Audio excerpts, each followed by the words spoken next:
কত অদ্ভুত এই মানুষের মন। একদিকে বাজারে দরদাম করে কিনে আনা ভগবানের মূর্তি, আর সেই মূর্তির চরণে কোটি টাকার প্রার্থনা করে। সোনার উপর গহনা, বিভিন্ন ফুলের মালা, মন্দিরে প্রদীপে ঘি ঢালা হয়, ঘণ্টা বাজে, ধূপকাঠি ধোয়, গন্ধ ছড়ায়, সবই ভগবানকে খুশি রাখার চেষ্টা। অথচ সেই মানুষ নিজের মনে অন্ধকারে একবার আলো জ্বালাতে চায় না। কত সহজেই ভুলে যায় ভগবান মূর্তিতে নয়, থাকে মানুষের ভিতরে দয়া আর সৎ কাজে। আজকের এই যুগে মানুষ বাহারি সাজে মন্দির ভরিয়ে দেয়, অথচ সম্পর্ক, বিশ্বাস আর মানবিকতাকে ধুলোয় ফেলে রাখে। নিজের মনে শূন্যতা ঢাকতে গিয়ে মূর্তির চরণে টাকা ঢেলে দেয়, অথচ এক টুকরো দয়ালু মন আর সত্যিকারের প্রার্থনার দাম দিতে জানে না। যদি একবার মানুষ বুঝতো ভগবান সবচেয়ে বেশি খুশি হন যখন কেউ ক্ষুধার্তকে অন্ন দেয়, বিপদে পাশে দাঁড়ায়, দয়া ও প্রেম বিলিয়ে দেয়।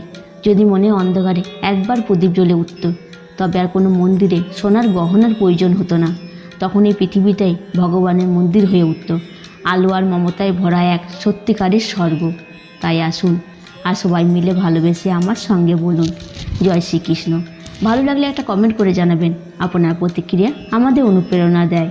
আর এমন হৃদয় ছুঁয়ে যাওয়া কন্টেন্ট পেতে ফেসবুক থেকে দেখলে শেয়ার ও ফলো করে পাশে থাকবেন, আর ইউটিউব থেকে দেখলে সাবস্ক্রাইব করতে ভুলবেন না।